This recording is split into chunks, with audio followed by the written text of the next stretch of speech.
नमस्कार रसिक हो. अक्षरधर्मी परिवाराच्या गोधडी युट्यूब वाहिनीवरती लखलख चंदेरी हे आपण चित्रपट विषयक सदर नुकतंच सुरू केलं.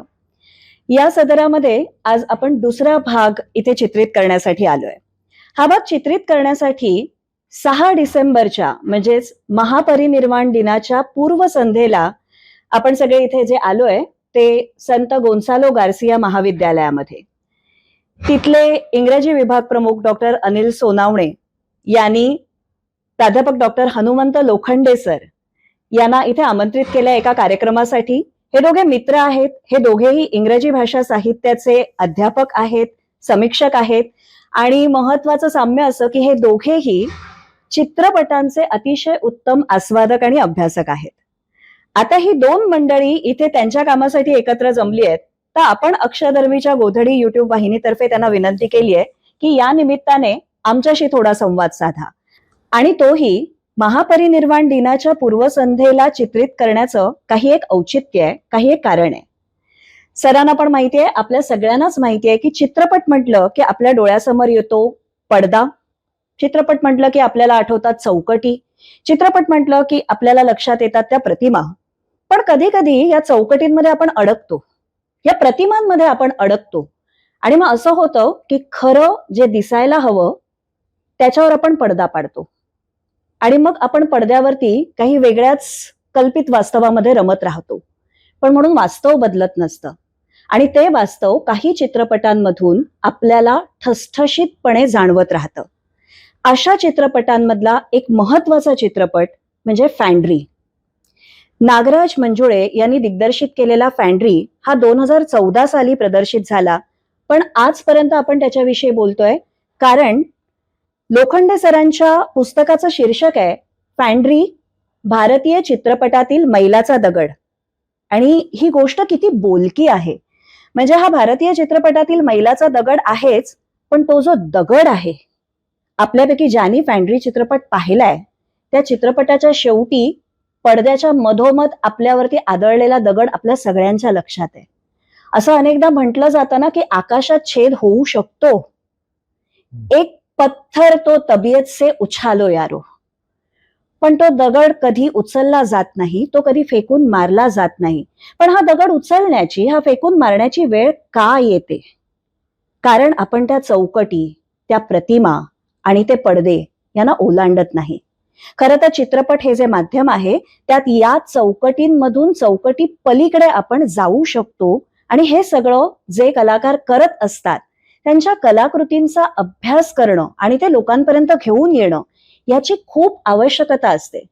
कारण फॅन्ड्री पाहतो, पण तो पाहावा कसा, त्यातलं समाज वास्तव चित्रण आपण कसं पाहावं ते ज्या दिग्दर्शकाने चित्रित केलंय तो दिग्दर्शक नेमका कोणत्या प्रक्रियेतून गेलेला असतो आणि कधी कधी अभ्यासक सुद्धा तो चित्रपट पाहताना त्याच्याशी कसा समरस होऊ शकतो, या सगळ्याचं अतिशय उत्तम उदाहरण म्हणजे या पुस्तकाची निर्मिती.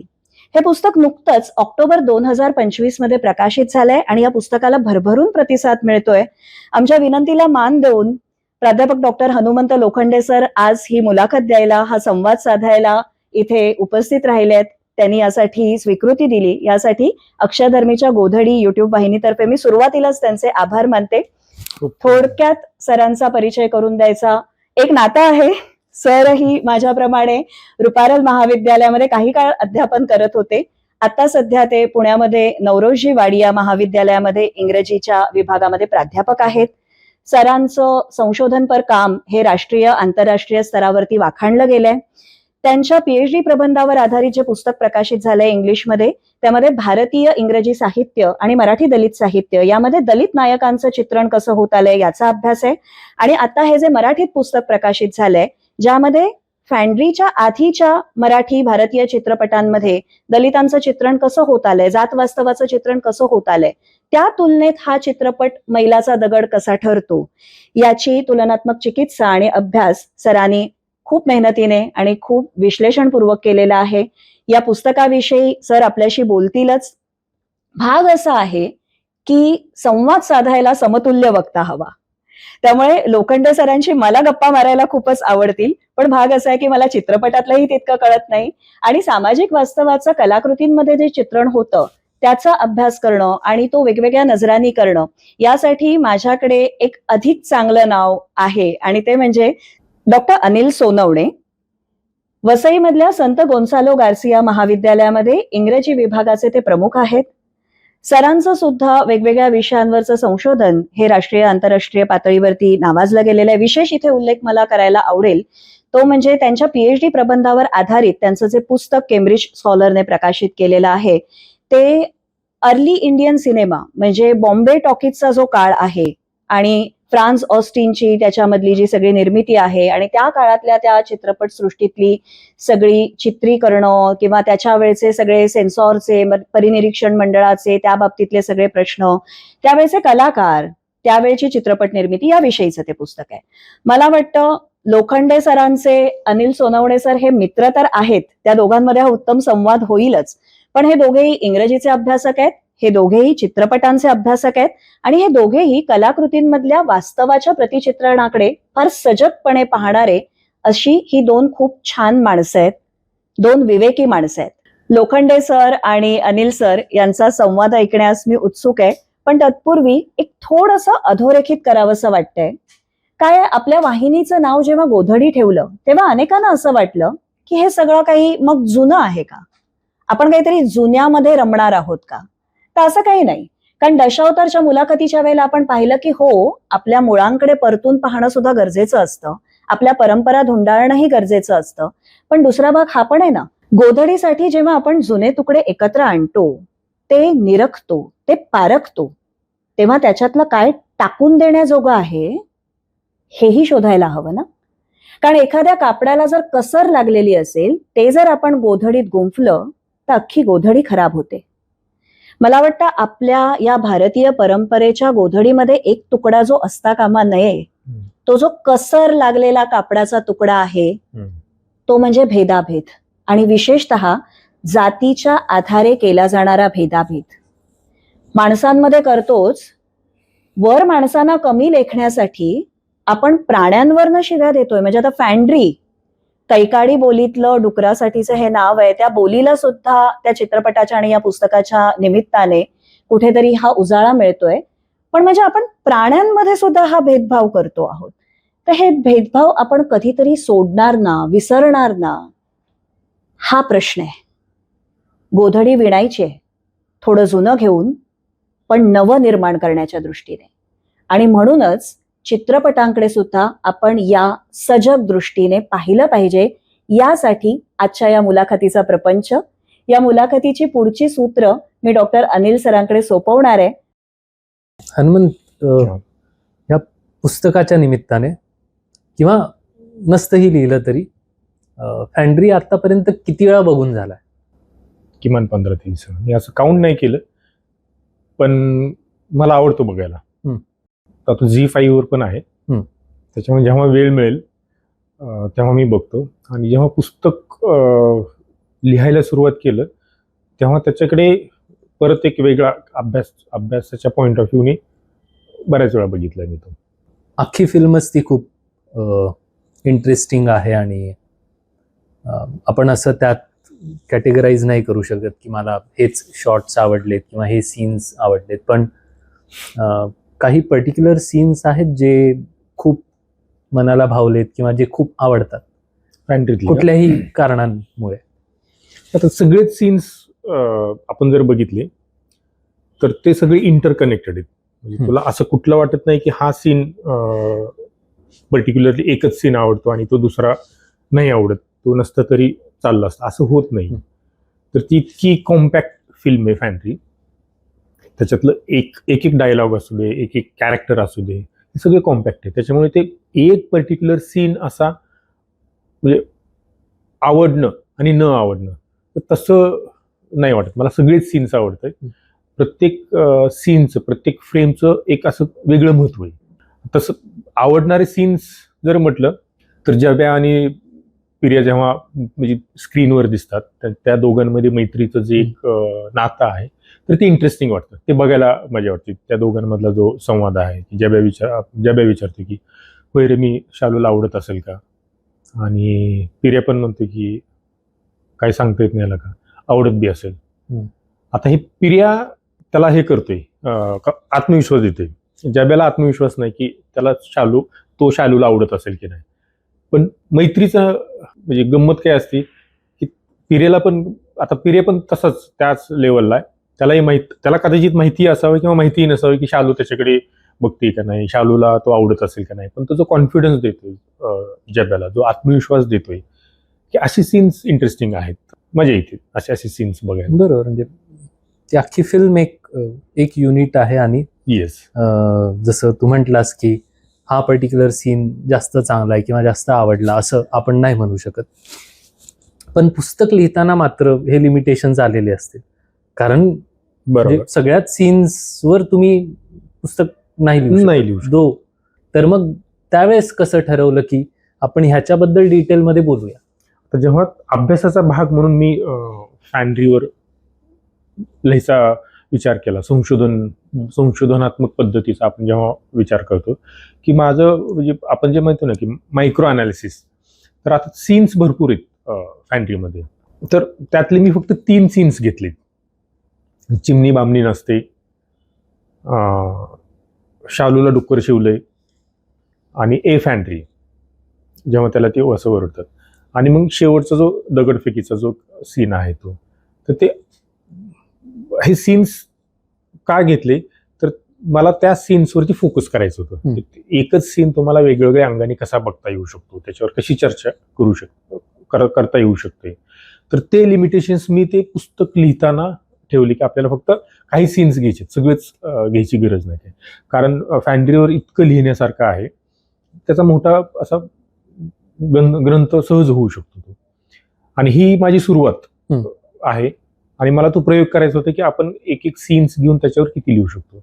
आणि मला वाटतं की तो प्रयोग चांगला झाला आहे. हा, म्हणजे ज्या पद्धतीने पुस्तकाबद्दल बोललं जात आहे आणि सोशल मीडियावर पण ते बरंच येत आहे. पुन्हा जेव्हा बुक रिलीज झालं त्यावेळेस पण जी सगळी मंडळी बोलली या पुस्तकावर, त्यातनं तर पॉझिटिव्ह रिव्ह्यूज खूपच येत आहेत आणि लोकांना आवडत आहे. एक खूप इंटरेस्टिंग गोष्ट आहे फॅन्ड्रीच्या बद्दल. माझा मित्र आहे सुशील जाधव, जो FTIचं अरुणाचल प्रदेशचं जे सध्याचं त्यांनी हे काढलेलं आहे, फिल्म अँड टेलिव्हिजन इन्स्टिट्यूटची ब्रांच तिथे शिकवतोय सध्या. तो स्क्रिप्ट रायटिंग शिकवतो. He was a student in FTI जेव्हा फॅन्ड्री चा टीजर पहिल्यांदा आला, आणि त्याने तो टीजर पाठवला मला, हे बघ, व्हॉट्सअपवर पाठवलं. स्लो मोशनमध्ये जब्या काहीतरी धूळ राख असं काहीतरी फेकतं. आपल्याला नंतर न कळतं की राख आहे असं. आणि ती मागे जी मुलगी चालत येते शालू, तिच्या अंगावरती पडते आणि ती हसते, दे आर हॅपी, असा तो टीजर होता. Which blown me away. म्हणजे भारी होतं ते. स्लो मोशनचा इतका सुंदर वापर मराठी चित्रपट इतिहासात त्याच्या आधी झालेला नव्हता. तर ही राख टाकणं आणि ते स्लो मोशन मध्ये पर्टिक्युलरली दाखवणं, हे नंतरून सिनेमात पण येत असते, फक्त टीजर पर्यंत राहत नाही. सिनेमात पण तो शॉट येतोच मध्ये. तर त्याच्याबद्दल काही पर्टिक्युलर ह्या पुस्तकात येत आहे? हो, म्हणजे आता ती जी राख आहे, ती राख कशाची राख आहे, तो का टाकतोय? म्हणजे जब्या हा खूप असं न्यूनगंडित पात्र आहे, आणि तो त्याचं प्रेम, तो शालूवर प्रेम करतोय हे फक्त स्वतःहून सांगतो तो पिर्याला, आणि दुसरे कॅरेक्टर चंक्या. हे दोनच व्यक्तींना तो सांगतो की मला शालू आवडते. आता तू डिरेक्टली चंक्यासोबत असा इतका वेळ घालवत नाही की जो त्याच्या वर्गमित्र पिर्यासोबत घालवते. पण जो चंक्या नावाचं जे पात्र आहे, ज्याची भूमिका नागराजनी स्वतः केलेली, ऑल्टर इगो आपण त्याला म्हणू शकतो, तर चंक्याचं कॅरेक्टर खूप इंटरेस्टिंग आहे. तर चंक्याने हा मंत्र दिलेला असतो जब्याला, जर तुला शालूला संमोहित करायचं असेल, तिने तुला हो म्हणावं, तर तुला एक मी मंत्र देतो. तर तो मंत्र काय असतो की तुला काळ्या चिमणीला मारून तिची राख शालूच्या डोक्यावर टाकायची, आणि शालू तुला हो म्हणेल.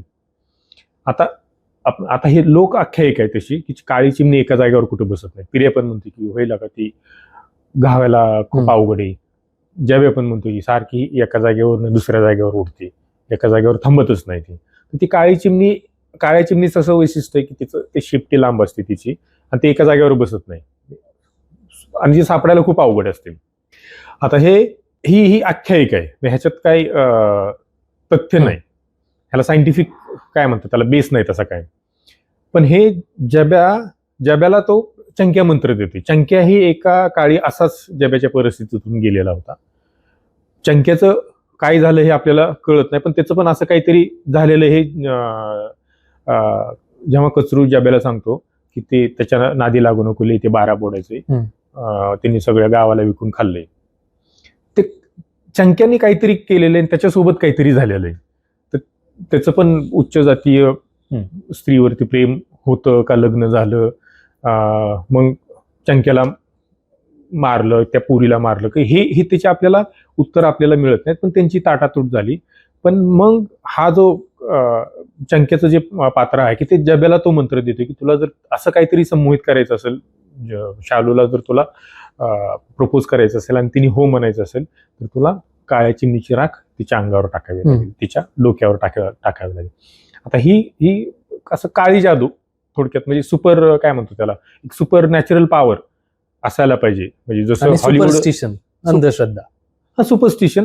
पण म्हणजे जसं आता हॉलिवूड मधले जे काही मूव्हीज आहेत, सुपर ह्युमन, म्हणजे बॅटमॅन असेल, सुपरमॅन असेल, अशा मूव्हीज काय की त्यांना काहीतरी कसला तरी किडा चावतो आणि मग त्यांना अमानवी शक्ती प्राप्त होते, सुपर ह्युमन पॉवर प्राप्त होते, किंवा कसलं तरी इंजेक्शन दिलं जातं, स्टेरॉइड्स दिले जातं आणि त्याच्यातून त्यांचं बॉडी ट्रान्सफॉर्मेशन होतं आणि त्यांना म्हणजे जे आपण करू शकत नाही डे टू डे लाईफमध्ये, तर ते सहज गोष्टी ते लय करतात. म्हणजे उंचावरून उडी मारणं, 100 लोकांना एकाच वेळेस मारणं, तर ते हे मेक बिलीफ एलिमेंट, त्याच्यात त्यांना ती पॉवर तयार होते. आता फॅन्ड्री हा तसा खूप वास्तवदर्शी सिनेमा आहे, पण जेव्हा आपण अशी काहीतरी बघतो की नागराजनी खूप कल्पकतेने वापरलेल्या गोष्टीत की जब्या इतका न्यूनगंडीत आहे, इतकं म्हणजे त्याची जात आडवी येते, त्याचं दिसणं आडवं येते, त्याची गरिबी आहे, सगळंच आहे. तर त्याच्या बाजूने एकही जो आपण टिपिकल पॉइंट ऑफ व्ह्यूनी म्हणतो की एखाद्या मुलीला एखादा मुलगा का आवडू शकतो, त्याच्यात तसं काहीच नाही.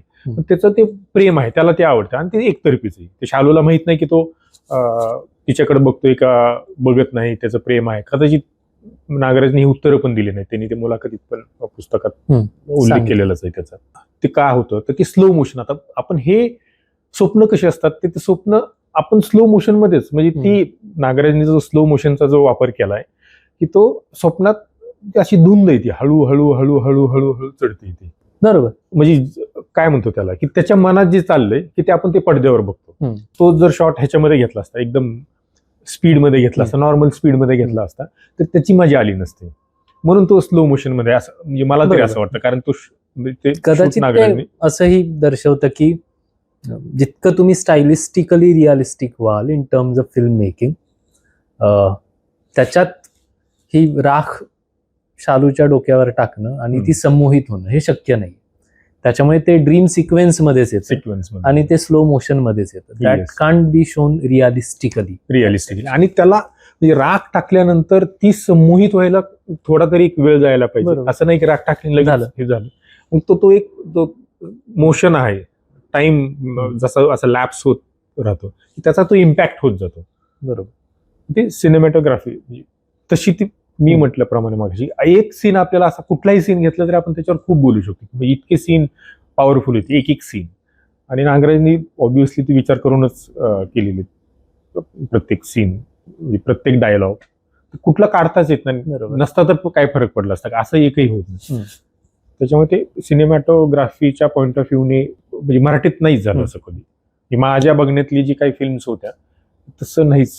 ह्याला आर्टिस्टिक डिमेन्शन्स पण खूप आहेत त्याच्या सिनेमॅटोग्राफीच्या पॉइंट ऑफ व्ह्यूने.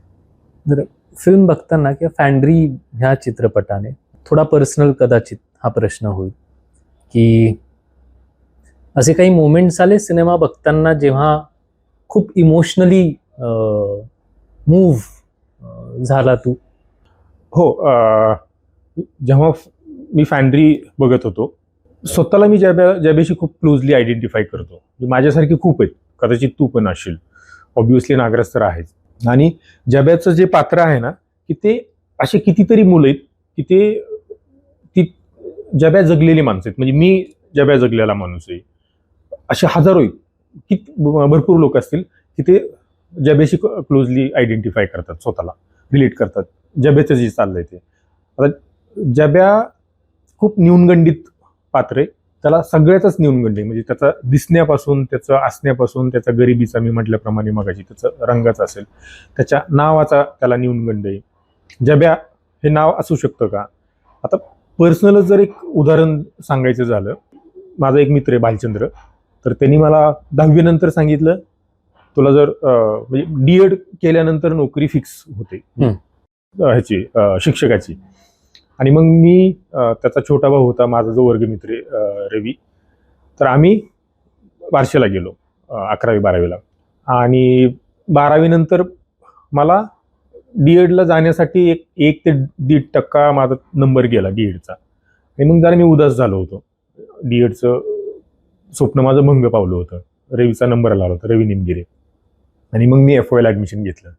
आता नागराजला मी शाळेपासून ओळखतो, आम्ही शेजारीच राहायचो. ते मग आमची जी रूम होती ती नागराजच्या घराशेजारीच असायचं. पण माझं जे जास्त कनेक्शन जेव्हा कुठं तयार झालं, तर मी म्हणजे नागराज तेव्हा TYला होता आणि मी FYला होतो. आमचं जास्त मैत्री घट्ट होण्याचं आधीपासून होती, पण जे जास्ती मैत्री घट्ट होण्याचं तो पिरियड होता तो.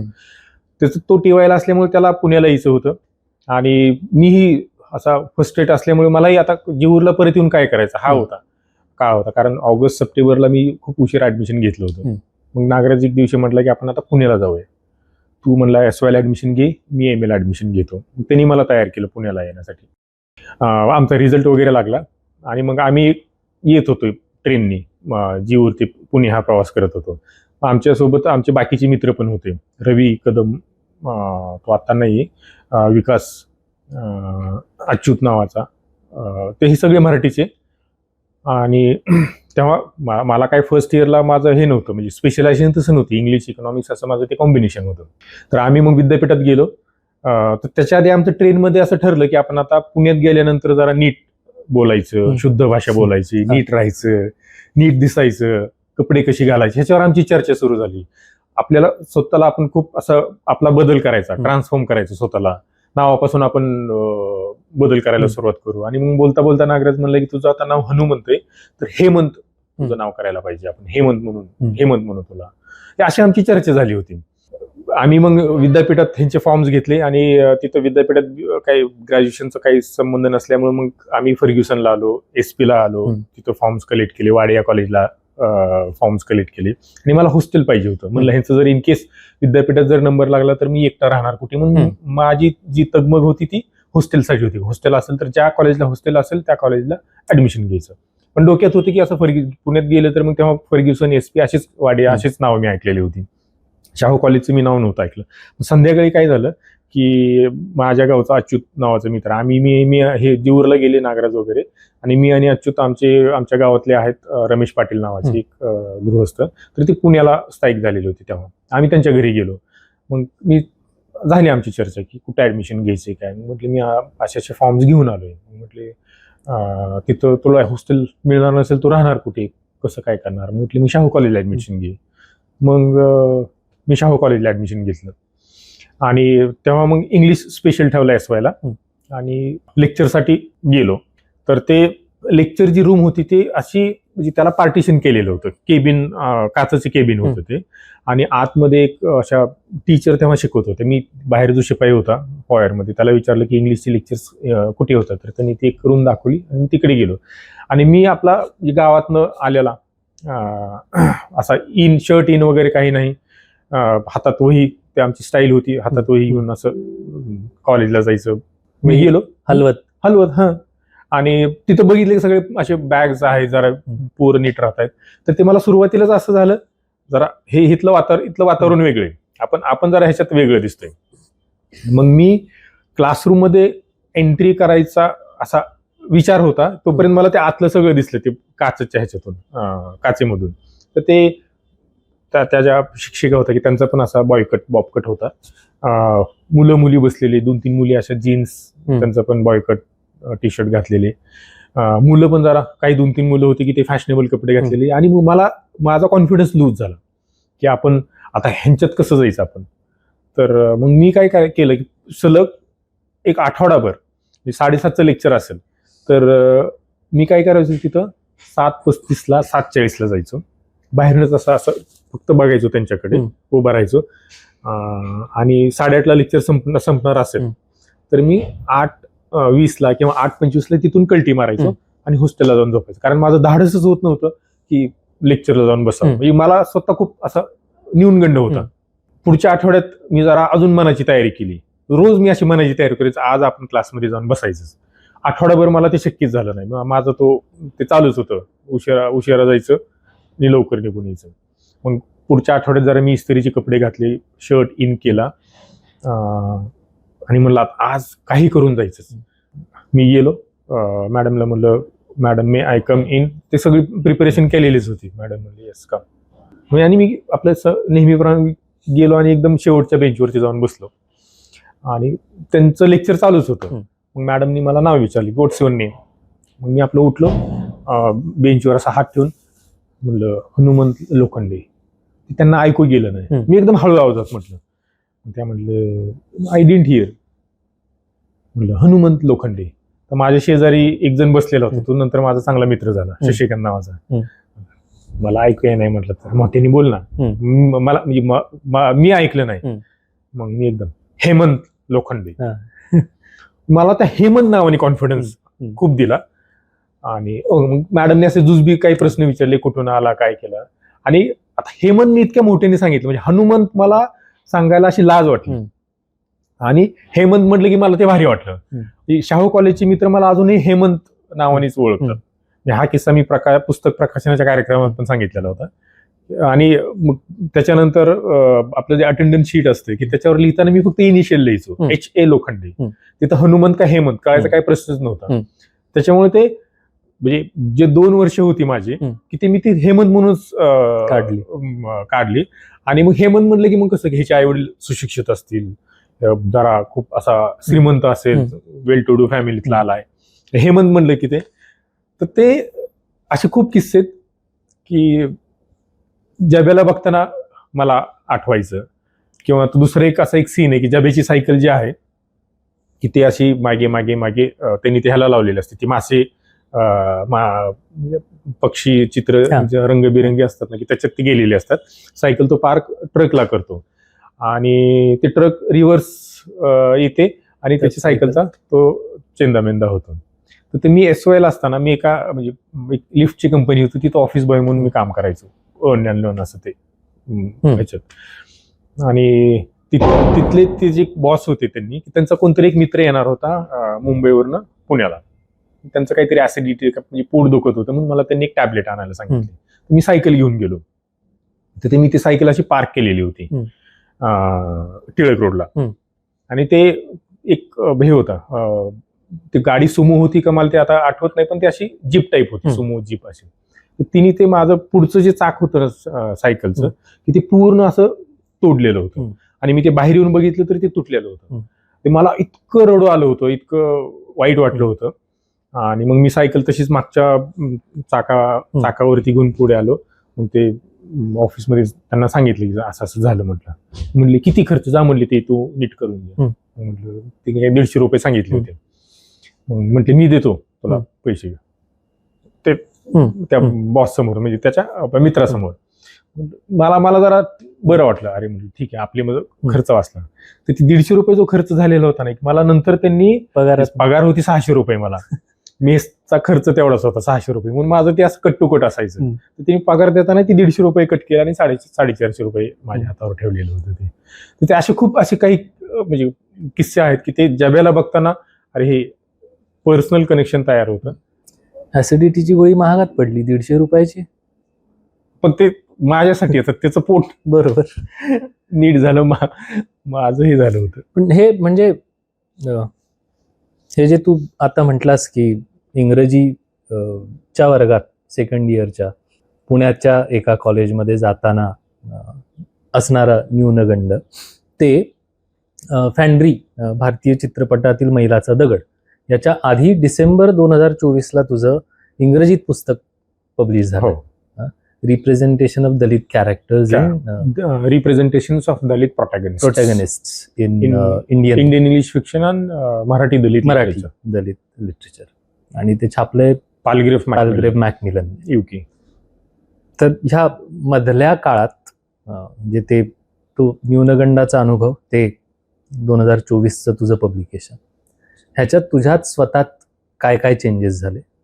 तो 1 वर्षाच्या स्पॅन मध्ये आता तसा नोटेबल काही असा फरक मला तरी जाणवत नाही. फरक तुम्ही सांगायला पाहिजे की काय फरक झाला, पण तो होतो. म्हणजे तुम्ही जेव्हा तुमच्यात आत्मविश्वास येतो हळूहळू, तुम्ही जितकं जास्त वाचन करायला लागता की ऑब्व्हियसली तुमचा आत्मविश्वास दोनावतोच. म्हणजे मी मगाशी जो हेमंतचा किस्सा सांगितला, शाहू कॉलेजला मला नंतर BA ला फर्स्ट क्लास वगैरे म्हणजे मार्क्स चांगले मिळाले, आणि मग मी पुणे विद्यापीठात MA इंग्लिशसाठी ॲडमिशन घेतलं.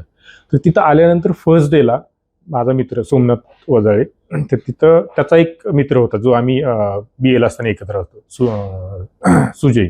तर त्यांनी सांगितलं की सोमनाथ नावाचा माझा मित्र की त्यांनी पण तिथं ॲडमिशन घेतले, तर तुमची भेट झाली तर माझं नाव सांग वगैरे असं त्यांनी सांगितलं होतं ते. तर योगायोगाने असं झालं की सोमनाथ आमची पहिल्याच दिवशी अशी भेट झाली. मी त्याला विचारलं की तू सोमनाथ ना? म्हटलं हो. म्हटलं तुझं नाव काय? म्हटलं मी हनुमंत. म्हणजे तुम्हाला तो हेमंतनी कॉन्फिडन्स जो दिलेला होता शाहू कॉलेजला, आणि मला तेव्हा कळलं की आपल्याकडे ज्ञान आहे, आपल्याकडे म्हणजे वाचन चांगलं आहे आपलं इतर ह्या मुलांपेक्षा कदाचित. हे ह्यांचं फक्त सगळं बरोबरच आहे. म्हणजे हे चांगले कपडे घालतात, चांगली शुद्ध बोलतात, पॉलिश बोलतात, ह्यांचे उच्चार चांगले आहेत, पण ह्यांचं वाचन कमी. हा जो मला एक फरक जाणवला की आपल्याला काहीतरी आहे थोडीफार अक्कल, आणि तो कॉन्फिडन्स येत गेला. म्हणून मी विद्यापीठात आल्यानंतर हेमंत मी सांगितलंच नाही, मी हनुमंतच सांगितलं. म्हणजे तो एक आपल्याला हळूहळू कॉन्फिडन्स तो बिल्ड होत जातो, तो बदल होत जातो. कदाचित सेम तसंच असेल इंग्रजीतलं पुस्तक, मराठीतलं पुस्तक, आणि बरेचसे लोक चांगले म्हणतात म्हणून अजून तो आत्मविश्वास येतो की आपण काहीतरी चांगलं लिहू शकतो, चांगलं आपल्याकडनं होतंय. तर तो बदल आहे, आणि तो सकारात्मक बदल आहे. कॉन्फिडन्स येतो. तो कॉन्फिडन्स म्हणजे ॲरोगन्सीमध्ये तो काय त्याचं ट्रान्सफॉर्मेशन होणार नाही एवढी आपल्याला अक्कल आहे. आपण कॉन्फिडंट असावं पण आपण ॲरोगंट नसावं. तर तो बदल आहे तो, आणि बदल हा आपल्यात दिवसेंदिवस होत जातो. आपण दिवसेंदिवस वाचक म्हणून, माणूस म्हणून ग्रो होत जातो. तुझ्या पद्धतीने सांगतोयस, तुझा आणि नागराजची अगदी घट्ट मैत्री आहे. तर त्याच्या जगण्यात तुझा इम्पॅक्ट किंवा तुझ्या जगण्यात त्याचा इम्पॅक्ट, कारण हे सूत्र आपल्याला फॅन्ड्रीमध्येही दिसतं. ज्या पद्धतीने ते दोघं मित्र अख्खा फिल्मभर वावरत आहेत, एकमेकांना डिरेक्टली किंवा इनडिरेक्टली सपोर्ट करत. तर मग तुझी स्वतःची इथपर्यंतची वाटचाल, त्यात कुठले महत्वाचे इम्पॅक्ट होते? आता नागराज मला तसा सिनियर आहे, वयाने सिनियर आहे, म्हणजे अनुभव असणारच ऑब्व्हियसली. त्याच्यामुळे त्याचं वाचन चांगलं आहे, त्याचं ऑब्झर्वेशन खूप असं कीन असते. तर आम्ही चर्चा करताना असं छोट्या छोट्या गोष्टींवरती पण, तो आता एक साधं उदाहरण जर सांगायचं झालं तर FY ला असताना आम्ही आता चालत यायचो. कॉलेज ते माझं रूम त्याच्या शेजारीच असायचं. तर एक दिवशी मला चालता चालता म्हणजे असं म्हटला की तो पाय टाकताना ना, पाऊल टाकताना असा सरळ टाकत जा, म्हणजे असा. म्हणजे चालायची माझी सवय अशी होती, अशी ते होती. तर मग पाय अशी सरळ टाकायची. मग त्याचा गेट बदलतो, आपल्या चालण्याचा काय म्हणतो त्याला आपण, पोस्चर बदलतं, हे बदलतं. आता हे कोण सांगू शकतो? तुम्हाला मित्रच सांगू शकतो. असे खूप आहेत. म्हणजे आम्ही एकमेकांना सतत खोज देत आलेलो. आता पुण्याला येण्याचं रिझन तोच होता. पुण्यात आल्यानंतर प्रत्येक आपण जी काही छोटी छोटी गोष्ट कोणाला शेअर करू शकतो तर मित्राला शेअर करू शकतो. तर असा इम्पॅक्ट खूप आहे. म्हणजे आता म्हणजे त्याच्याबरोबरचा माझा प्रवास तसा खूप इंटरेस्टिंग आहे. म्हणजे माझी वस्ती गाडगी वस्ती, गावापासून एक 2-3 किलोमीटर ती दूर आहे. तिथं अजून म्हणजे आता झालेत रस्ते, पण आम्ही जेव्हा शाळेला जायचो तेव्हा आम्हाला 3-4 किलोमीटर चालत जाऊन मग एका पोपज नावाचं गाव आहे, झरे नावाचं माझं गाव आहे, तर तिथे येऊन आम्हाला ST पकडायची आणि मग जीवरला जायचं. असा तो काळ होता. आणि अशा नागरी सुविधा नाहीत वस्तीवर तशा. लाईट, इलेक्ट्रिसिटी आता आली, बाकी ST अजून जात नाही तिथे. ही सगळं अशी अभावग्रस्त परिस्थिती. आणि म्हणजे वस्तीवरनं येऊन म्हणजे नागरासोबत आता आम्ही लंडनला गेलो. तर तो प्रवास खूप असा आमचा इंटरेस्टिंग आहे. म्हणजे आम्ही सतत एकमेकांना खो देणं म्हणतो, एकमेकांना सपोर्ट करणं. एखाद्याच कुठल्याही छोट्या छोट्या गोष्टीत काही चुकत असेल तर तो म्हणजे प्रेमाने सांगणं किंवा रागावून सांगणं, ते सगळं हे आहे. तो इम्पॅक्ट एकमेकांचा असणारच एकमेकांवरती तो तसा. तसे खूप किस्से, खूप उदाहरणं आहेत की ज्यांनी प्रभावित म्हणलं तर आता फॉर एक्झाम्पल तर दलित साहित्य आपण जेव्हा असा म्हणजे मी PhD असं करत असताना माझ्या गाईडसोबत मी चर्चा करायचो, अनिकेत जावरे सरांसोबत चर्चा करायचो, नागराजसोबत चर्चा करायचो. त्याचं आकलन, हे सगळ्यांचं आकलन आपण एकमेकांच्या आकलनाने असं ग्रो होत जात होतो. त्याच्यामुळे अशी खूप काय म्हणतो एकमेकांचा इम्पॅक्ट एकमेकांवर पडतोच तसं. आता हे खूप शेवटचं वाक्य इंटरेस्टिंग वाटलं मला, की जिथे तू दलित साहित्य म्हणजे काय किंवा तू ज्या विषयावर PhD करत होतास त्याच्याबद्दल नागराज सोबत बोलत होतास, बरोबर? हो. त्याच्याकडनं काही असे प्रश्न आले तुला की ज्यांनी तुला असं खूप एंटाईस केलं की अरे मी अशा पद्धतीने पण विचार करून बघू का? Because he is an artist, वेराज तुझी विचार करायची मेथड ही खूप अकॅडमिक अशा पद्धतीची, ऍटलिस्ट फॉर दॅट पिरियड जेव्हा तू PhD चा विचार करत होतास, लिहित होतास, वाचत होतास. तर मग असे काही इंटरेस्टिंग प्रश्न आले त्याच्याकडून की ज्याच्याने एक मार्ग वेगळा तयार झाला, किंवा मग काही असे तुला प्रश्न विचारले गेले की ज्याच्यामुळे तुला अजून काहीतरी नव्या पद्धतीने या प्रश्नांचे विचार करू का? प्रश्न आम्ही चर्चा आमची जास्त व्हायची. म्हणजे पर्टिक्युलर असा प्रश्न आठवत नाही ह्या प्रश्नाने हे चॅनलाइज केलं किंवा त्या मार्गाने गेलो, तसं नाही. हे काय म्हणतो त्याला आपण, पण त्याची विचार करण्याची पद्धत. आता फॉर एक्झाम्पल की म्हणजे कविता मला तशा आवडत नसायच्या आधी, पण तो ज्या पद्धतीने त्याच्या कविता असतील किंवा दिलीप चित्र्यांच्या कविता असतील, कोल्हटकरांच्या कविता असतील, की तो ज्या पद्धतीने म्हणायचा किंवा त्याच्यावरचं असं भाष्य एक दोन ओळीतलं असेल किंवा की ते असं खूप चपकल असायचं. त्याची आर्टिस्टिक त्याचा काय प्रत्येकाची नजर वेगळी असते. त्याच्यामुळे ते आपण एकमेकांना काय म्हणतो तसं असं शोधत राहतो, एकमेकांना तात्पत राहतो तसं त्या अर्थाने. कारण ह्या पुस्तकात म्हणजे वाचताना हे लक्षात येतं की एक प्रकारचा समतोल साधण्याचा प्रयत्न तुझ्याकडनं होतोय. याला एक थिअरॉटिकल फ्रेमवर्क आहे, एक मेथडॉलॉजी आहे, पण पुस्तक वाचताना हेही लक्षात येतं की हे वाचण्यासाठी म्हणून खूप अवघड पुस्तक नाहीये. ह्याच्यात अनालिसिस आहे, पण त्याच वेळी पुस्तक वाचताना हेही लक्षात येतं की ते अनालिसिस वाचकाला अपील होईल आणि ते सोप्या पद्धतीने समजेल, असाही प्रयत्न याच्यात झालेला. तर मग अशा पद्धतीचं काही कनेक्शन तुझं शिक्षण किंवा ज्या पद्धतीने तुला पुस्तक लिहिताना इंग्रजी आणि PhD तुझं लिहिताना मेथडॉलॉजी, रिसर्च मेथडॉलॉजी एखादी फॉलो करायला लागते, आणि तेच या पुस्तकाचा विचार केला तर हे सामान्यातला सामान्य माणूस हे पुस्तक वाचून समजून घेऊ शकतो. म्हणजे या पुस्तकात रेफरन्सेस आहेत फुकोला, या पुस्तकात रेफरन्सेस आहेत अल्थुसरला, किंवा अजूनही इतर जे काही थिअरिस्ट्स आहेत किंवा क्रिटिक्स आहेत. तर मग हा समतोल तू कसा साधला? आता जेव्हा आपण इंग्लिशमध्ये लिहितो, इंग्लिशचा जो रीडरशिप आहे तो इंटरनॅशनल लेवलचा असतो. म्हणजे तू काही लिहित नाही, तू एखादी कविता लिहिली तर कविता ही स्वतःसाठी असते, पण जेव्हा तू अकॅडमिकली काहीतरी लिहितो, सुरुवातीला तुझं म्हणणं असतंच एक, पण तू रीडरशिपचा आधी विचार करतो की हे माझं पुस्तक कोण वाचणार आहे. PhDला जेव्हा आपण PhDचं काम करत असतो तर ती PhD किती जण वाचतात, तर आपले सुपरवायझर असतील, एक्झामिनर्स असतील, लिमिटेड ते संख्या असते. आणि PhD लिहिताना आपण खूप असं रेफरन्सेस देतो, खूप लेंदी कोटेशन्स आपण कदाचित वापरू शकतो, कारण ते आपल्याला तिथे फ्रीडम असतं. आणि आपल्याला आपल्या गाईडला इम्प्रेस करायचं असतं की see how I am knowledgeable, म्हणजे मला किती नॉलेज आहे हे आपला दाखवायचा प्रयत्न असतो थिसिस लिहिताना.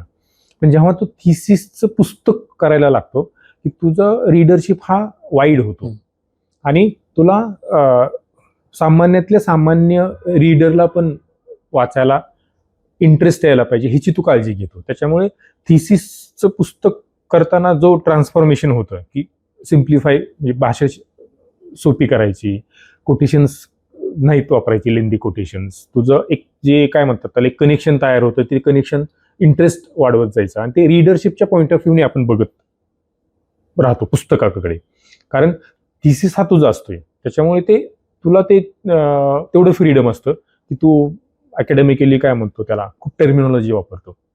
आता इंग्लिशमध्ये टर्मिनॉलॉजी जार्गन्स तुम्ही वापरू शकता, जे मी माझ्या रिप्रेझेंटेशन्स ऑफ दलित प्रोटॅगनिस्ट ह्या पुस्तकात केलेलं आहे. पण जेव्हा तीच मेथड मी जर ह्या पुस्तकात वापरली असती, मराठीत जर वापरली असती, तर कदाचित ती खूप असं बोजड झालं असतं.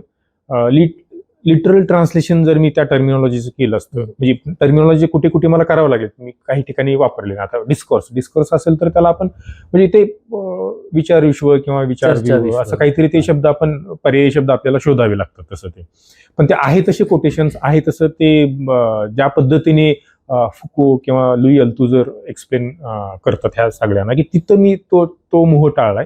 कारण हे पुस्तक मला असं वाटायचं की फॅन्ट्री म्हणजे हे खूप लोकांनी बघितलेलं आहे आणि ते फॅन्ट्री बघितल्यानंतर त्याचा जो रीडरशिप आहे की हा अकॅडमिक पण असायला पाहिजे आणि तो नॉन अकॅडमिक पण असायला पाहिजे, की ज्याला संदर्भ ग्रंथ गरज नाही की मी फक्त ह्या संदर्भ ग्रंथ म्हणून मी ह्या पुस्तकाकडे बघणार आहे, असं पण मला नको होतं.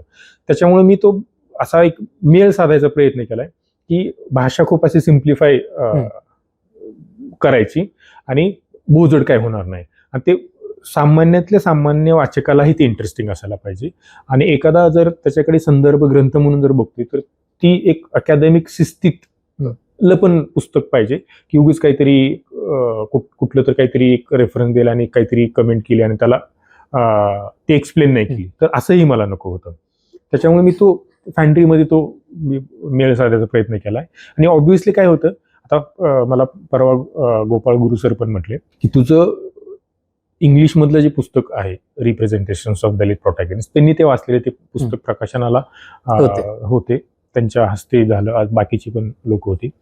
तर ते मला म्हटले की तुझं हे इंग्लिश पुस्तक जे आहे आणि आता फॅन्ट्रीचं जे आहे, तर ते मला तुझ्यातला फरक जाणवले की अकॅडमिकली तू असा ग्रो होतोय. आता ही माझी भाषा पण मराठी, मातृभाषा जी म्हणतो आपली मराठी, तर ती मराठीत आपण विचार करतो, मराठीत आपण स्वप्न बघतो. तर मराठीत लिहिताना एक जो कम्फर्ट झोन तयार होतो की तो कदाचित ह्या पुस्तकात माझा जास्त तयार झालेला आहे. इंग्लिश ही आपली ब्रेड अँड बटरची लँग्वेज आहे, त्याच्यामुळे ते, आणि आपण इंग्लिशमध्ये स्वप्न बघत नाही, त्याच्यामुळे इंग्लिश जेव्हा मी इंग्लिशमध्ये लिहितो तर ते मोर अकॅडमिक बनतं ते. आणि मराठीत आपली जी काय शैली आहे ते कदाचित ओघवती असू शकते. तर हे सरांनी मला परवा बोलता बोलता म्हटलेले, गोपाळ गुरु सर, की हे तुझ्या हे पुस्तकात दिसून येते तसं, की भाषा म्हणजे त्यांनी एक एक वाक्य काय काय ठिकाणी असे वाचले आणि हे बघ किती छान तो ही भाषा वापरली, हे वाक्य वापरले. तर हा प्रयोग कदाचित म्हणजे मला ते म्हणजे लिहिताना ते नाही लक्षात माहित नव्हतं, पण ते जेव्हा अशी मोठी लोक वाचकांच्या प्रतिक्रियांवर कळते की म्हणजे लिहू शकतो. नाही लिहिता येते मला, ते चांगलंच झालेलं आहे. पण ह्यासोबतच एक खूप इंटरेस्टिंग गोष्ट होते, म्हणजे ज्या इंग्रजी पुस्तकात प्रोटॅगनिस्ट बद्दल बोललं जात आहे, मराठी पुस्तकात तर फॅन्ड्री आणि त्याच्यात जब्या, ते जब्यालाच अर्पण केलेलं पुस्तक आहे. हा एक कॉन्ट्रास्ट किंवा पॅराडॉक्स आपण म्हणू दिसून येतो या दोन्ही पुस्तकांच्या तुझ्या स्वतःच्या लाईन ऑफ थिंकिंगमध्ये, की पहिल्या पुस्तकात ही आर्ग्युमेंट आहे की इंग्रजीत जे साहित्य लिहिलं गेलं आहे भारतीयांकडून, त्यात दलित कॅरेक्टर्सचं जे रिप्रेझेंटेशन आहे ते तितकं ऑथेंटिक नाही आहे एक, आणि ते तितकं फोर्सफुल नाही आहे जे फुले आंबेडकरी चळवळ ह्याच्या सोबत जाईल असं. वेराज मराठीत जे दलित साहित्य लिहिलं गेलं किंवा दलित कॅरेक्टर्सचं रिप्रेझेंटेशन झालं ते दलित चळवळीची जी आयडिओलॉजी आहे किंवा वाटचाल आहे, अगदी त्याला साजेसं ते रिप्रेझेंटेशन दलित कॅरेक्टर्सचं आहे. तेच फॅन्ड्री चित्रपटाच्या बाबतीत बोलताना असं होतं की भारतीय भाषांमधले बनलेले जे सिनेमे आहेत, मग ते मराठीत असो, हिंदीत असो किंवा इतर काही भाषांमध्ये असो, पण हे आपण मराठी हिंदीत जास्त बघितलंय की त्यात भारतीय भाषांमध्ये जरी बनलेले सिनेमे असले तरी त्याच्यात दलित कॅरेक्टरचं रिप्रेझेंटेशन हे तितकं ऑथेंटिक आणि फोर्सफुल नाहीये. तर मग हा जो पॅराडॉक्स आहे हा कशामुळे येतो? कदाचित ते माध्यमाचं आपण काय म्हणू त्याला गरज असते. म्हणजे साहित्य, जेव्हा तू एखादी कादंबरी लिहितो तर ती कादंबरी लिहिताना किंवा कविता लिहिताना की तुला पेन लागतो, तुला कागद लागतो आणि ऑब्व्हियसली क्रिएटिव्हिटी, प्रतिभा. सिनेमा हे तसं वेगळं माध्यम आहे, खर्चिक. सिनेमा कमर्शियल आहे, म्हणजे आपण त्याला सिनेमा इंडस्ट्री म्हणतो. तर एखादा प्रोड्युसर असतो, तो पैसे लावतो आणि तो काहीतरी सिनेमाकडनं काहीतरी मला रिटर्न्स मिळतील, पैसे काहीतरी कमवता येतील, असं त्या माध्यमाचं, म्हणजे सिनेमा या माध्यमाचं स्वरूपच असं आहे. कमर्शियल माध्यम आहे ते, आणि त्याला एक्सट्रिन्सिक फॅक्टर्स खूप येते. बाहेरच्या ज्या काही गोष्टी लागतात ना, तिथं तुम्हाला थिएटर पाहिजे, तुम्हाला तिथं ऑडियन्स पाहिजे आणि तुमचे पैसे वसूल झाले पाहिजेत. आता आपण जर भारतीय सिनेमाच्या इतिहासावर जर एक नजर टाकली तर असं नाही की फॅन्ड्रीच्या आधी जातीवर सिनेमे आलेले नाही. म्हणजे भारतीय सिनेमाची सुरुवात हे दादासाहेब फाळकेंचं राजा हरिश्चंद्र किंवा श्री पुंडलिक असेल तोरणे यांचा 1911 किंवा 1913 जो काही काळ असेल, तर ते सुरुवातीच्या काही काळांमध्ये पौराणिक चित्रपटच सगळे आलेले, म्हणजे लंकादहन असेल किंवा बरेचसे असे त्या पिरियडमध्ये. पण 1930s मध्ये आपल्याला विषयांच्या बाबतीत जरा स्थित्यंतरे झालेलं बघायला मिळतात. म्हणजे जर्मन वंशाचे जे फ्रान्स ओस्टेन, त्यांनी अच्युत कन्या नावाचा सिनेमा बनवला 1936 ला. त्याच्यात दलित नायिका आहे, देविका राणी यांनी ती भूमिका केलेली, पंडित जवाहरलाल नेहरूंची नात. हिंदीमध्ये पण तो प्रयोग झालेला. व्ही शांताराम यांनी माणूस नावाचा 1938 ला चित्रपट काढलेला, हिंदीत तो आदमी म्हणून आलेला. तर ते सिनेमे आलेले 1930s मध्ये. आणि नंतर मग सुजाता असेल, अंकुर असेल, जागोटा इंसान असेल, मराठीतातला मुक्ता असेल, बरेचसे सिनेमे येऊन गेले. पण त्याच्यात जे आता ह्यांचं आपण कॉन्ट्रीब्युशन नाकारू शकत नाही. फ्रान्स ओस्टेन असतील, व्ही शांताराम असेल, कारण त्यांनी ते विषयाला वाचा फोडली, विषयाला हात घातला. ही खूप मोठी गोष्ट आहे. जर आपण जात चौकटीच्या अंगाने जर सिनेमाकडे बघायला गेलं तर ही खूप मोठी गोष्ट होती. त्या काळातली रिव्होल्युशनरी गोष्ट होती की ह्यांनी जातीवर, म्हणजे जातीसारख्या वर्जित विषयाला हात घातला. खूप मोठं धाडस केलं त्यांनी. कारण सिनेमाचं जर काय म्हणतात त्याला की पोत बघितलं, सिनेमा व्यवसायाचं जर पोत बघितलं, मी मगाशी म्हटल्याप्रमाणे हे कमर्शियल माध्यम होते आणि जातीसारख्या किचकट विषयाला परत ते लोकांना पसनी पडतोय नाही पडतोय, त्यांनी जो एक काय म्हणतो त्याला एक चौकट तयार केली की दलित पात्र कसं असू शकतं, स्त्री कशी असू शकते, पुरुष कसं असू शकतो. तर ते सिनेमे महत्वाचे आहेत. वाचा फोडण्याच्या काय म्हणतो त्याला अंगाने की सुरुवात कुणीतरी केली. पण नंतरचे जे सिनेमे आले त्या टप्प्यानंतरचे, तर ते आपल्याला खूप असं काही म्हणजे आशय विषय हाताळण्याच्या पातळीमध्ये जास्त स्थित्यंतरे झालेत, काही बदल झालेत असं नाही वाटत. म्हणजे तीच ट्रॅडिशन त्यांनी पुढे ठेवली. म्हणजे साधं एक लॉजिक काय आहे की मराठी सिनेमाची सुरुवातच ही महात्मा फुलेंच्या कालखंडानंतर झाली. बाबासाहेब लिहित होते, बाबासाहेब आंबेडकर.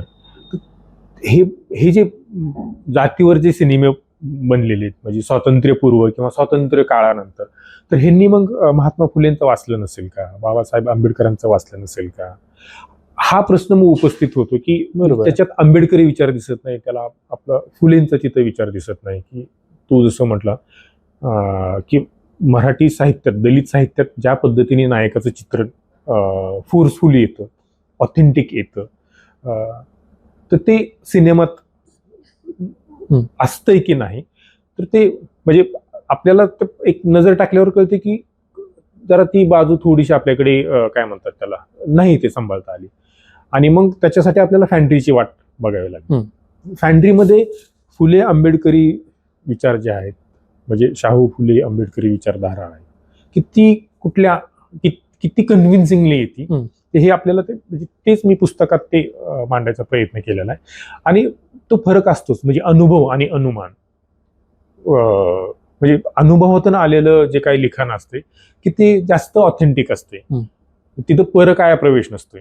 उगीच म्हणजे स्त्रियांनी लिहिलेलं साहित्य हे खूप ऑथेंटिक असू शकतं म्हणजे पुरुषांच्या पॉइंट ऑफ व्ह्यूनी लिहिलेल्या साहित्यापेक्षा. आता असं नाही की म्हणून मग दलित साहित्यावर अदलित लेखकांनी लिहायला पाहिजे का नाही लिहायला पाहिजे. आता दलित हे आपण काय म्हणतोय कल्चरल टर्म म्हणून आपण त्याच्याकडे बघतोय. ते पॉलिटिकल करेक्टनेस त्याच्या पुस्तकात पण मी त्याचा उल्लेख केलेला होता की ते आहे की नाही ते तो भाग वेगळा आहे. पण जेव्हा अनुभवातून काहीतरी आपण लिखाण येतं म्हणजे साधं चिल्ड्रन्स लिटरेचर आपण म्हणतो. आता चिल्ड्रन्स लिटरेचर लहान मुलांचं साहित्य कोण लिहितात तर मोठी माणसं लिहितात. ते मोठ्या माणसांच्या पॉईंट ऑफ व्ह्यूने लिहिलेलं असतं. मोठी आपण काय करतो की लहान आता आपण एकेकाळी लहान होतो तो अनुभव घेतलेला असतो त्याच्यात खूप वर्ष गेलेले असतात पण आपण परत नंतर लहान व्हायचा प्रयत्न करतो आणि कोणासाठी लिहितो तर लहान मुलांसाठी लिहितो म्हणजे आपण ते परत फ्लॅशबॅक होतो. पण लहान मुलांनी जर त्यांच्या लहान काय म्हणतात त्याला त्यांच्या विश्वाविषयी लिहिलं तर कदाचित वेगळं आपल्याला साहित्य निर्माण झालेलं दिसेल. त्यांची भाषा वेगळी असतात. एक उदाहरण द्यायचं झालं तर माझा मुलगा निर्मित तो 3-4 वर्षाचा असेल तेव्हा तर एकदा असंच तो लाईटचं स्विच चालू करायचा बंद करायचा चालू करायचा बंद करायचा. त्याला ती मजा यायची. मी त्याला असं काख्याला घेतलं होतं आणि लाईट बंद केली त्यांनी आणि म्हणला अंधार झाला ना तर म्हणला बाबा अंधार सापडला. आता त्याची भाषा किती सुंदर आहे अंधार सापडला. आता हे त्याचं एक्सप्रेशन होतं अंधार सापडला. आपल्याला अंधार सापडतच नाही आपण अंधारातच असतोय. आता त्यांनी जर लिहायला लागला कदाचित त्याला ते काय म्हणतात त्याला असं काहीतरी जादू झाली की लहान मुलं त्यांच्या विश्वाविषयी लिहितात तर ते काहीतरी इंटरेस्टिंग लिहू शकतात. इंटरेस्टिंग त्यांचं मनोविश्व आपल्याला कळू शकतं. म्हणजे आपण त्यांना काहीतरी सांगण्यापेक्षा म्हणजे आपण खूप रिस्ट्रिक्शन घालतो ना की तो असं नाही करायचं तसं नाही करायचं. कदाचित तो पॉईंट ऑफ व्ह्यू सुद्धा त्या लिटरेचरमध्ये पण आलेला असतो की लहान मुलांना काय आवडतं हे मोठी माणसं ठरवतात त्यांना काय नाही आवडायला पाहिजे हे आपण ठरवतो. तर त्यांचा अनुभव विश्वास आहे का तर त्यांचा अनुभवच वेगळा असते. सेम तसंच होतं साहित्यामध्ये सुद्धा की जेव्हा तुम्ही तुमचा अनुभव आता नागराजनी जेव्हा फॅन्ड्री लिहिला की त्याचा अनुभव त्यांनी जो पडद्यावर मांडला तो खूप कन्व्हिन्सिंग आहे तो खूप ऑथेंटिक आहे सबस्टॅन्शियल आहे तो कारण तो त्यांनी जगलेले त्यांनी भोगलेले तर ते फर्स्ट हँड एक्सपिरियन्स जो म्हणतो की ते असेल त्याच्यात फरक आहे प्रवेश नाही मग तो फरक असणारच आहे. आता अदलित ते का आलेलं नाही तर कारण ते लिहिणारं कोण होतं फिल्मचं ऍक्सेस कुणाला होता.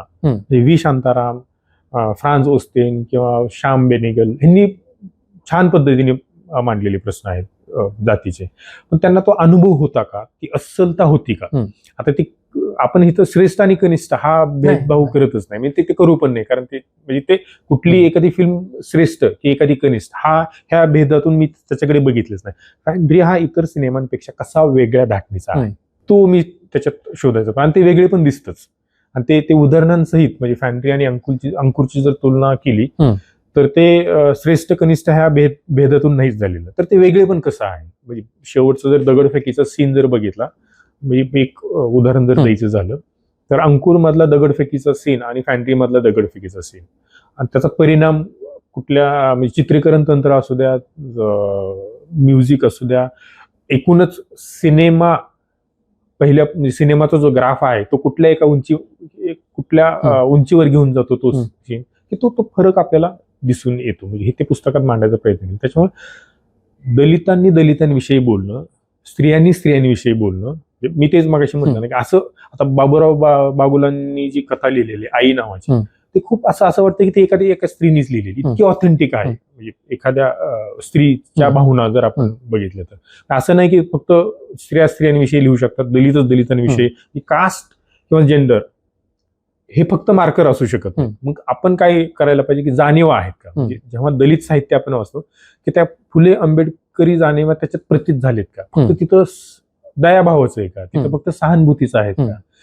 म्हणजे जेव्हा अदलित एखाद्या दलित पात्राविषयी लिहितो की ते फक्त त्याचं दुःखच मांडतोय तो हसत नसेल का कधी त्याच्या घरात कधी जोक होत नसतील का हा विचार आपण करत नाही.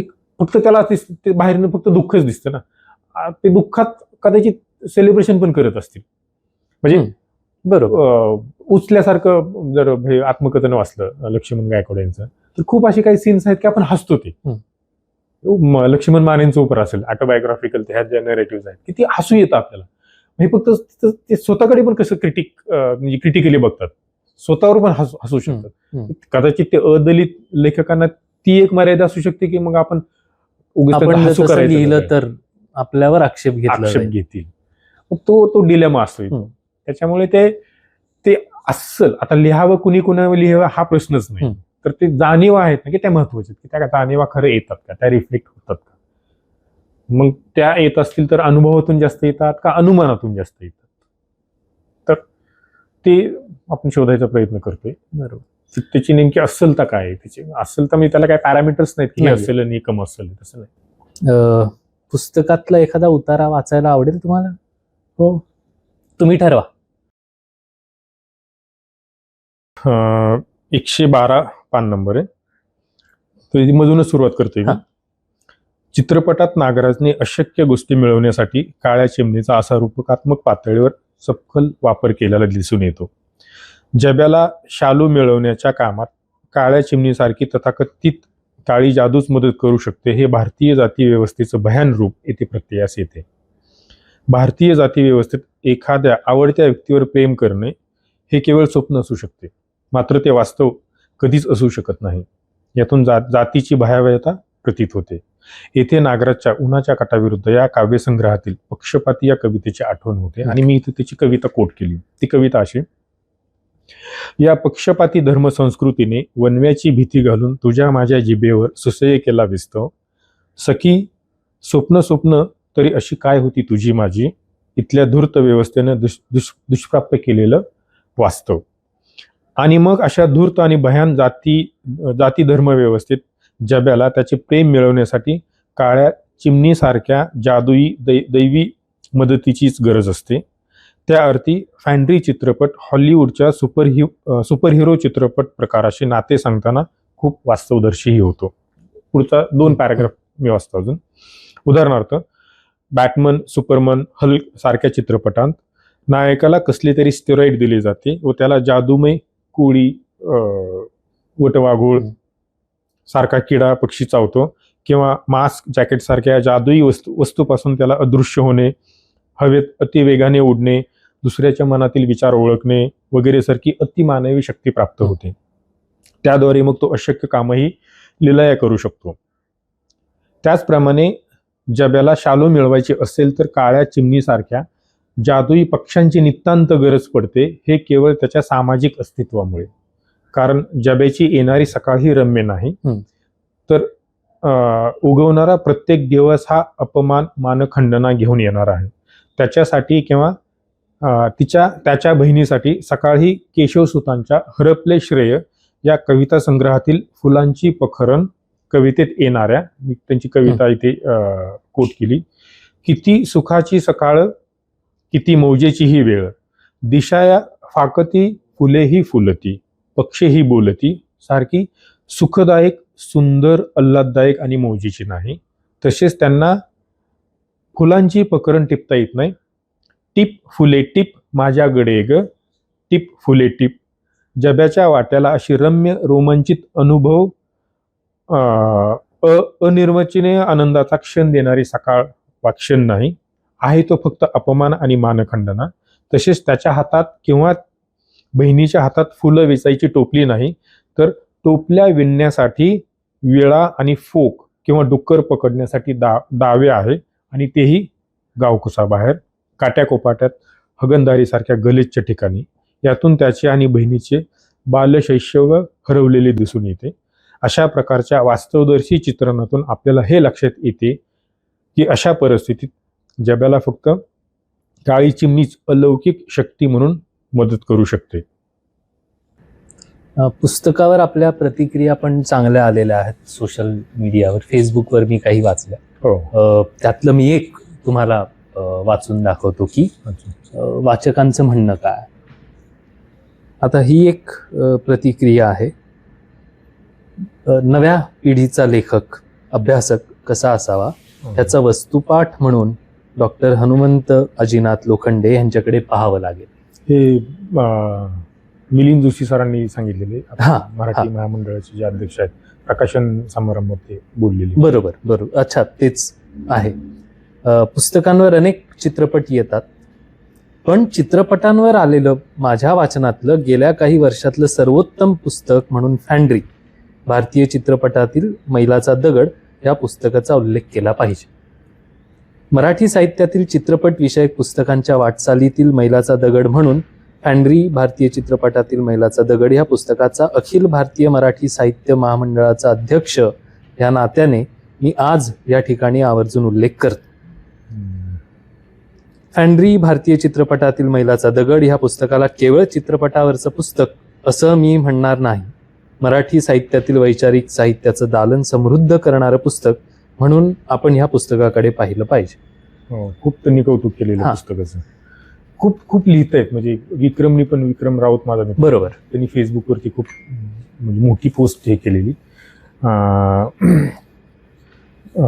श्वेतांबरी मॅडम आहेत, त्यांनी ते लिहिलेलं, त्यांनी स्वतःहून बरेच जण लिहित आहेत, त्यांना ते आवडते.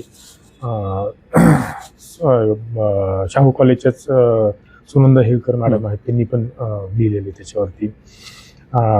चित्रपट समीक्षक आहेत, त्यांनी लिहिलेले. आपले जे नाटककार आहेत मकरंद साठे सर, त्यांनी पण मला ती प्रतिक्रिया लिहिलेली. मी त्यांना सरांना मी विचारलं होतं की तुम्हाला पुस्तक कसं वाटतंय ते मला सांगा. तर त्यांनी खूप छान लिहिले.